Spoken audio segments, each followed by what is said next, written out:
નમસ્કાર વિદ્યાર્થી મિત્રો, યુનિક વિદ્યા ભવનના ઓનલાઈન ક્લાસીસમાં હું સવિતા ચૌધરી આપ સૌનું સ્વાગત કરું છું। આજે આપણે ધોરણ 6માં પાઠ 3નું ભાષા સજ્જતા એટલે કે વ્યાકરણ વિશે ભણીશું। આજે આપણે જો અહીં તમે ચિત્રમાં જોઈ શકો છો અને એ વ્યાકરણમાં આપણે સૌપ્રથમ જોઈએ ફકરો આપેલો છે અને એનું વાંચન કરીને પછી સમજીશું, બરાબર। ચાચા રામુ ઓ રામુ ચुपचाप क्यों बैठे हो, खेलोगे नहीं? रामू नहीं, मेरा मन खेलने में नहीं लगता, मैं बड़ा कलाकार बनना चाहता हूँ। चाचा अरे हाँ, तुम तो चित्रकारी सीख रहे थे ना?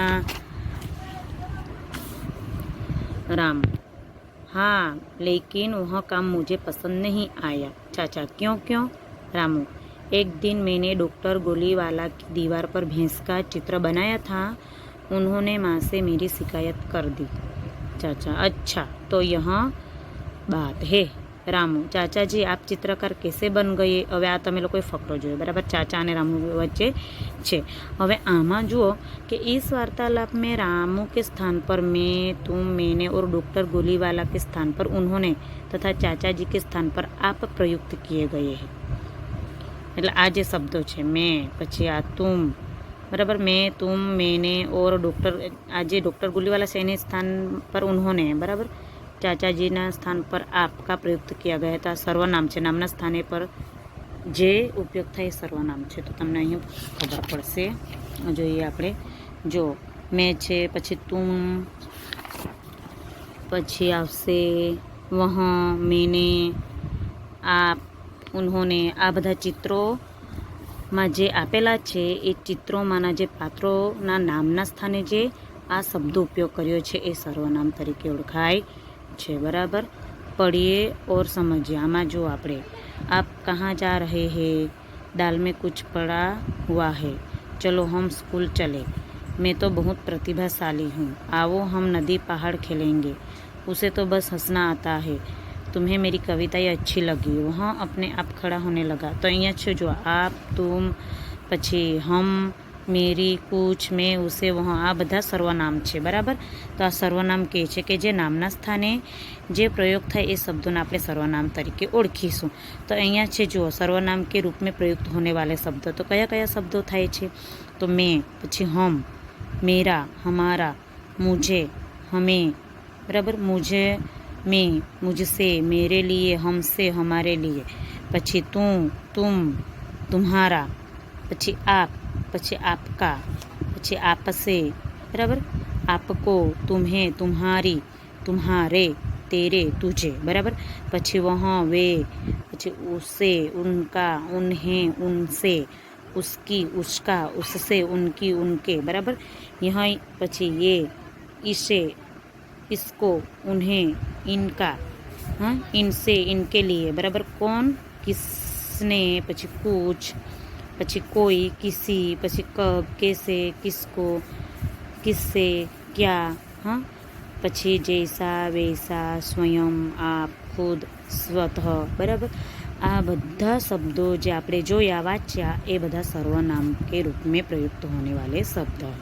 सर्वनाम एटले नामना स्थान पर जे पण आटला जे शब्दों जोया ए सर्वनाम नामना स्थान पर उपयोग थाय, बराबर। फरीथी अहींया जो उदाहरण तरीके दाल में कुछ पड़ा हुआ है, दाल में कंईक तो छे पण शुं एनुं नाम चोक्कस आप्युं नथी पण कुछ, बराबर। तो ए, बराबर। मैं तो बहुत प्रतिभाशाली, हाँ, मैं पण नाम नहीं आप्युं पण मैं, बराबर। आपणुं तो नाम होय पण आपणुं नाम नहीं पण मैं, बराबर। उसे तो बस हंसना आता है, हवे कोने हसवानुं आवतुं छे? एनुं नाम तो नहीं आप्युं पण एने उसे कीधुं छे। हवे दाखला तरीके आपणे कोई पण क्लासनो एक छोकरो लईए तो श्रेय तो बस हंसना, श्रेय को तो बस हंसना आता है, पण अहींया श्रेय नाम नहीं लीधुं पण उसे, आ नामना स्थाने जे उपयोग थयो आ शब्द सर्वनाम।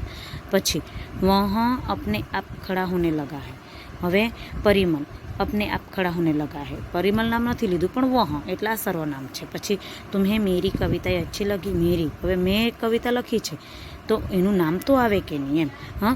चलो श्रेयाए कविता लखी पण श्रेयाए, आपको श्रेया की कविता अच्छी लगी तो नहीं, एने मेरी है, बराबर। आओ हम नदी पहाड़ खेलेंगे, हाँ। चलो बधा नाम नहीं आप्या पण बधाने बोलावे छे कि आपणे नदी पहाड़ खेलीए। ચલો હમ સ્કૂલ ચલે, તો અહીંયા હમ સ્કૂલ ચલે, બરાબર. આપ કहाँ जा रहे हैं, બરાબર. આવી રીતે આ બધા નામના સ્થાને જે ઉપયોગ થાય એ શબ્દ છે અને આપણે એ સર્વનામ વિશે ભણીએ છીએ, બરાબર. એ સર્વનામ છે એટલે તમને આ સરસ મજાનું આવડી જાય એવું છે, એકદમ સાદું અને સિમ્પલ, બરાબર. તો અહીંયા ફરીથી આપણે જોઈએ કે જે संज्ञा के स्थान पर प्रयुक्त होने वाले शब्द सर्वनाम, संज्ञा એટલે કે નામ અને એના જગ્યા પર જે ઉપયોગ થાય આ શબ્દો છે એ સર્વનામ તરીકે ઓળખાય છે. ચાલો હવે આપણે આગળ જોઈએ. इतना जानिए, હવે શું કે આટલું આપણે જાણવું જોઈએ એમ કે कुछ संयुक्ताक्षर ऐसे होते हैं जिनका विश्लेषण हम सभी कभार गलत करते हैं, कभी कभार. जैसे सिद्धि में द और ध जुड़े हुए हैं, फिर भी हमारा हम धूरा ध समझते हैं, बराबर. અહીંયા છે જો લખેલું છે સિદ્ધિમાં આ દ છે અને ધ છે, બરાબર. તો આપણે અહીંયા એને द ध એમ ध જ સમજીએ છીએ, द તો उच्चार नहीं करता है. ऐसी गलती दूर करने के लिए शुद्ध उच्चारण एवं शुद्ध लेखन हेतु यहाँ संयुक्ताक्षर दिए गए हैं, उनका अपना ध्यान से આપણે એનો અભ્યાસ કરવાનો છે, અધ્યયન કીજીએ. અહીંયા ઉદાહરણ કે અનુસાર અન્ય શબ્દ અહીંયા જો ક વત્તા શ, ક્ષ, ક્ષમા. આપણે ક્ષમા બોલીએ તો આ બે શબ્દોનો ઉપયોગ થાય પછી ક્ષ બને છે, બરાબર. જ વત્તા જ, જ્ઞ, પછી જ્ઞાન, વિજ્ઞાન, તો આ બે શબ્દનો જ્ઞ બનેલો છે. પછી ક્ર, ક્ર એમ બોલે તો ક્ર વત્ત ક્ર એમ, ક્રમ ક્રિયા. પછી આવશે દ વત્તા વ, ધ્વ, બરાબર. એમાં વિદ્વાન અને દ્વાર આવશે. પછી દ્વ, બરાબર, બે દ છે, બરાબર. તો તદ્દન એમ બે દ, રાજગદ્દી. ય તો આવી રીતના બાહ્ય, સહ્ય. પછી કરમ તો કર્મ, સચ તો આશ્ચર્ય, છ, બરાબર. એવી રીતના પશ્ચાત. પછી આ શ્ર તો શ્રવણ શ્રેષ્ઠ એમ. ત્ર તો ત્રસ્ત, ત્રિભુવન, પછી ત્રિભુજ, ત્રિશૂળ એવું. ટ્ર તો રાષ્ટ્ર, ટ્રક, એ રીતના. પછી ધ્વ તો યુદ્ધ, પ્રસિદ્ધ, બરાબર. પછી ધ્વમ તો પદ્મ, પછી હસ્ત્ર એટલે હૃદય અને અભય. પછી કરમ, કર્મ, ધર્મ તો ધર્મ, બરાબર. આવી રીતે આપણે આ સંયુક્તાક્ષરો જોયા અને આવી રીતે અહીં ઉચ્ચાર થાય છે. પછી જોઈએ અહીંયા તમારે શું કરવાનું છે, તો પુસ્તकालय में जाकर पंचतंत्र या हितोपदेश की अन्य कहानियाँ पढ़िए और કક્ષા મેં સુનાઈએ. એટલે આ તમારે વાર્તાઓ વાંચવાની છે, હિતોપદેશ અને પંચતંત્રની જે વાર્તાઓ છે નાના બાળકો માટે વાંચવાની.